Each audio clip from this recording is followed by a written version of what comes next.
Não é justificando o Alexandre de Moraes. É só dizendo uma coisa que eu acho que a gente não deve esquecer. O Alexandre está sendo o que o Alexandre sempre foi.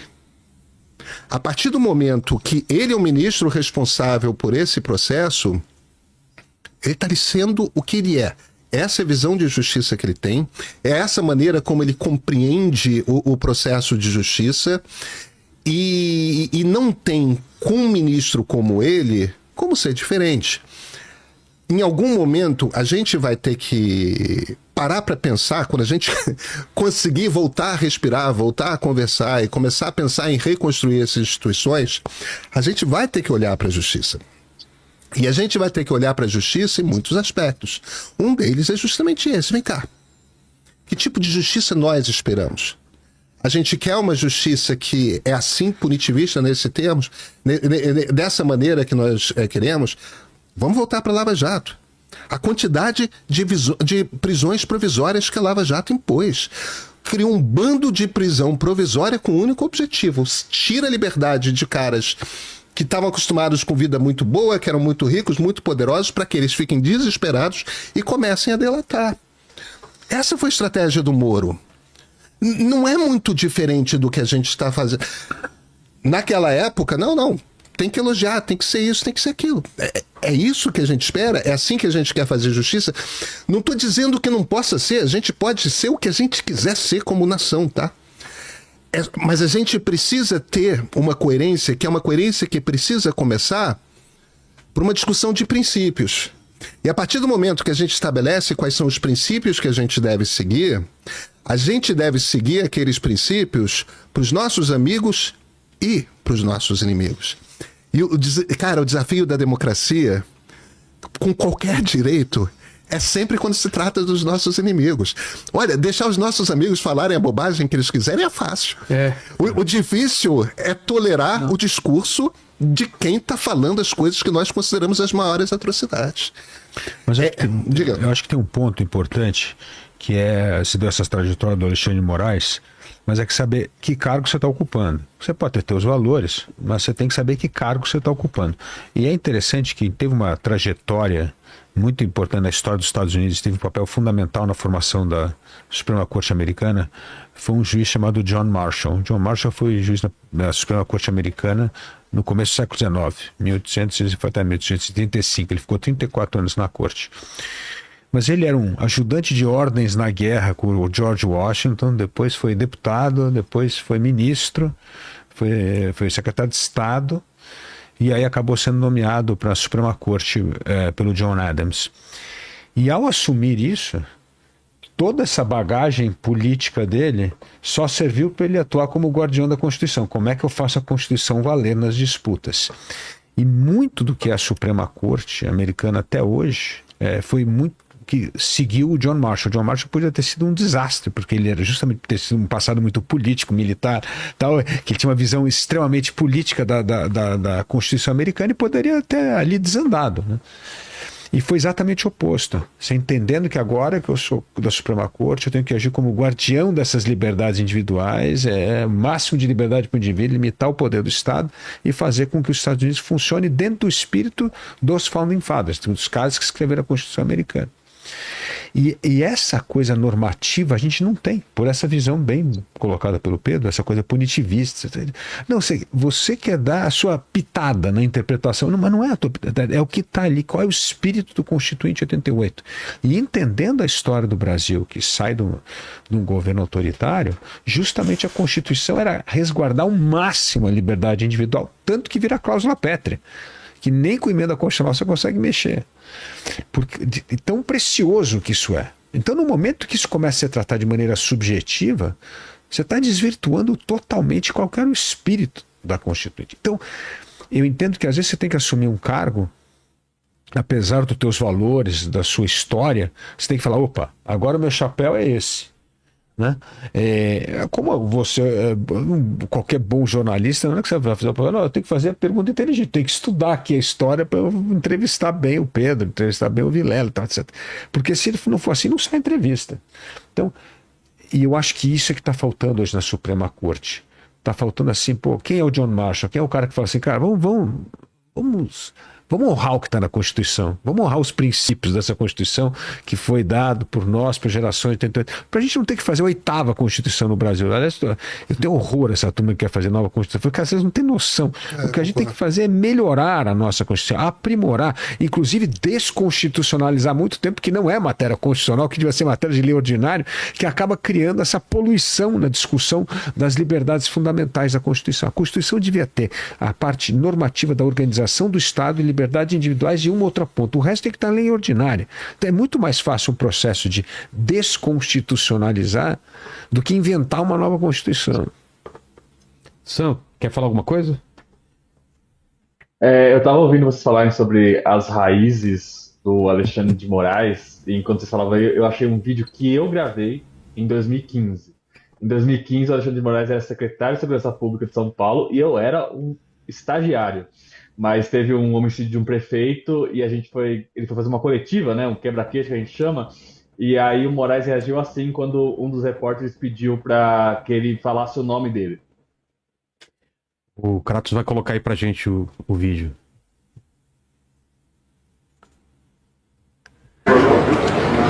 Ok, pessoal? Podemos? Beleza? Vamos lá, ok. Só para deixar registrado o nome e sobrenome, por favor. Não saber o nome de secretário é brincadeira, secretário. Eu não falo o nome e sobrenome, depois vocês pegam. Vamos lá. Assim que nós soubermos. É só esse trechinho aí mesmo, você vê. Tá. Essa é uma pergunta padrão que a gente faz, a não sei que a pessoa seja muito conhecida, porque a gente escreveu Moraes com I. Ele era o secretário de segurança, ele não era o ministro da STF aí na época. E aí ele ficou irritado e não quis falar o nome e sobrenome dele. Depois vocês pegam. Então você pega a decisão de hoje do Moraes, que ele coloca exclamações lá. Tinha até um erro de português, que eu acho que era um erro de digitação, na verdade, né? Mas enfim. Mais você vê em que vez ele é de um cara mais, que né? meio que reage. Tinha uma crase errada também. Então, o pessoal pegou o mais, mas tinha uma crase errada também no meio. É que a crase errada é mais difícil de identificar. Muita gente erra a crase, inclusive. Mas então, você vê que ele é um cara que, assim, ele reage com o fígado no geral, assim. Então, isso que vocês estão falando do perfil, porque tem gente até que fala assim, o Alexandre de Moraes é um petista. Mas ele não é, em hipótese alguma, um petista ou um cara de esquerda. Ele é realmente um cara punitivista e um cara que, assim, ele é muito reativo. Então ele se irrita com o repórter que pergunta o nome dele, ele se irrita com a história da proibição do Bolsonaro de dar entrevistas nasceu como? Olha só, o Bolsonaro tinha uma entrevista marcada aqui no Metrópolis na segunda-feira. E aí, poucas horas antes da entrevista, o próprio Bolsonaro confirmou que ia dar entrevista para as nossas apresentadoras aqui. Ele pediu as artes para divulgar, enfim, ele marcou a entrevista normalmente. Na segunda, poucas horas antes da entrevista, tipo 1 hora antes, ele fala que ele começa a dar para trás. Ele fala, vocês me garantem que eu não vou ser preso? A nossa percepção é que ele falou com alguém que fez esse alerta. E aí o que acontece? A gente consulta aqui no Metrópolis o STF. O ex-presidente pode dar entrevista ou não? E é aí que surge aquele despacho do Alexandre de Moraes, porque ele não respondeu a gente diretamente. Mas ele responde despachando. É por isso que tem um obviamente naquela primeira decisão dele, a de segunda-feira. Porque a gente estava provocando o STF para descobrir se a gente podia entrevistar o ex-presidente. E ele fala, obviamente, isso se estende a transmissões de terceiros. E é ali que ficou entendido que o ex-presidente não podia dar entrevistas. E isso se estendeu até hoje, quando parece que não é bem assim. Então ele é um cara reativo, que ele realmente, assim... O Mairovich, que é um jurista aí, bastante conceituado, costuma falar isso, né? De decisões dadas com o fígado. Então ele reage muito ali, muito facilmente, muito assim... As decisões dele, às vezes, são realmente, assim... você vê que ele está irritado quando ele escreveu, assim, uma coisa um pouco óbvia. E esse caso aí de 10 anos atrás meio que exemplifica isso, assim, um cara reativo e que tem essa sanha aí mais punitivista. Eu acho que a comparação com a Lava Jato é muito correta, e a questão agora é saber se esse processo dos atos golpistas aí, da tentativa de golpe, não vai ter o mesmo fim, né? Eu acho que esse é o principal perigo que a gente corre aqui, falando sobre possíveis nulidades e sobre decisões que aí avançam em direitos fundamentais, né? O Sam, a nossa colega Malu Gaspar, ela tem um bastidor hoje interessante, que é o seguinte: quando ele faz esse despacho provocado por vocês, dizendo que isso se estende às entrevistas, vários ministros do Supremo se irritaram. Mas pera um instantinho, vocês estão proibindo o cara de dar entrevista? É disso que nasce esse despacho maluco de hoje, dizendo que pode dar entrevista desde que não seja divulgada. Que não é exatamente isso que está falando, mas é exatamente isso que está falando o despacho, né? Porque o despacho tenta dizer que pode, não podendo, o tempo todo, e o troço não se encaixa, não se sustenta, não fica em pé, você não consegue entender o que é. Agora, eu queria lembrar de uma coisa, e por isso que eu estava falando no início, justamente eu acho que quando o Felipe estava chegando, de que o que o Alexandre gostaria de ter feito era ter dado uma prisão preventiva pro Alexandre. E não deu, porque...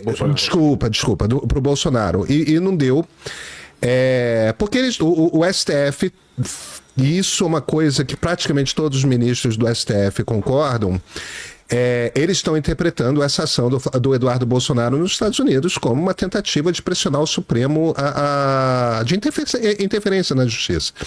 Se fosse um réu comum, ele já tinha tomado uma prisão preventiva. Só que tem toda essa cautela, porque essas coisas dentro do Supremo são todas muito negociadas, muito, não vai por aí, não vai por ali. Então, o que o Alexandre queria era fazer uma prisão preventiva. Não fez. Agora, essa cautelar, quando você começa a entrar em, olha, eu já estou partindo do princípio que você está tentando interferir na justiça e eu estou começando a restringir suas liberdades individuais. A partir do momento que você está numa cautelar, parte disso pode ser, não quer dizer que precise ser, a restrição à liberdade de expressão. Por isso que eu lembrei do caso do Lula, durante Lula recém-preso, durante Haddad e Bolsonaro candidatos à presidência da República em 2018, vários veículos pediram autorização para entrevistar o Lula. O juiz de plantão, num determinado momento, era o Lewandowski. O Lewandowski autorizou a entrevista. O presidente do Supremo na época era o Toffoli estava fora do país, o Fux era o vice-presidente. Chegou no vice-presidente, no Fux, e o Fux proibiu as entrevistas. E enquanto, acho inclusive que foi um pedido do Novo, a proibição do Partido Novo, a proibição de entrevista do Lula, que estava preso. Tá? Ele já tinha sido condenado em segunda instância, mas o processo ainda estava correndo e chegaria ao Supremo se não tivesse sido anulado. Quer dizer, você também ali no Lula, ele também estava numa situação de cautelar. A diferença é que ele já estava sendo preso, mas não era uma prisão por uma condenação definitiva ainda. O ponto que eu estou fazendo aqui do ponto de vista da justiça, as situações são muito parecidas. E eu quero ressaltar aqui uma única coisa, que é o seguinte: eu não estou defendendo esse tipo de restrição, porque eu não acho que esse tipo de restrição deveria existir ou acontecer. Mas a justiça brasileira age dessa forma. E para todas essas coisas, você sempre tem paralelos no passado, olhando. A gente precisa começar a perceber que os excessos da justiça brasileira não se processam e não nasceram com esse réu. São excessos, sim. E não nasceram com Lula também não, tá? E não nasceram com PT. A justiça brasileira tem excessos há muito tempo. A gente vai precisar ter uma conversa sobre que tipo de justiça a gente espera. Esse é o problema, assim. Como é que você caça uma pessoa da rede social? Como é que você culpa alguém por divulgar o que a gente está falando aqui para terceiros? Isso não existe. São coisas assim absurdas. Isso que eu estou dizendo, que é a defesa de princípio. Esquece quem é a pessoa. Não quero botar nem nome, mas não pode ter nem hoje, nem ontem, nem amanhã. Isso é um absurdo. Onde é que você vai viver num país desse? Como foi? Porque o que acontece é que esse mau exemplo de cima começa a reverberar embaixo. Aí você teve o caso, há poucas semanas atrás, de uma repórter da Zero Hora e do Zero Hora que é multada em R$600 mil por uma desembargadora porque ela falou a verdade. Ela reportou que a desembargadora ganhava R$600 mil. É um negócio... Divulgou um dado que é público. É um público. Mas como é que pode? Então, o problema, não só as decisões são descabidas, como elas começam a pautar esse autoritarismo de decisões em outras instâncias da justiça. E coisas. Outro exemplo que sempre me chama a atenção. O Supremo declarou, a questão não tem nada a ver com o Bolsonaro, contribuição social sobre lucro líquido era ilegal. Agora é legal e é retroativa. Você tem que pagar durante 7 anos atrás. Cara, como é que tem uma decisão retroativa da justiça que prejudica as pessoas? Isso não existe. Então, assim, é uma série de decisões que mostram esse desrespeito com a parte normativa. Eu, como Pedro, sou garantista também. Cara, o que está na lei? Esquece qual é o nome da capa do processo. Tem que aplicar o que está na lei, porque senão a gente vai viver nessa volatilidade, nessa subjetividade. Por isso que o Brasil é um dos países que tem a pior insegurança jurídica. O que vai fazer negócio no Brasil? Imagina você fazer investimento em infraestrutura, em saneamento. 20, 30 anos de investimento, muda a regra. E ainda Aí o cara fala, não, vou estatizar agora, porque agora mudou o governo aqui, a gente vai estatizar. Como é que faz? E por isso que o Brasil está nesse atraso. Por causa disso que 100 milhões de brasileiros não têm acesso a esgoto tratado, cara. Então, assim, a gente tem que ter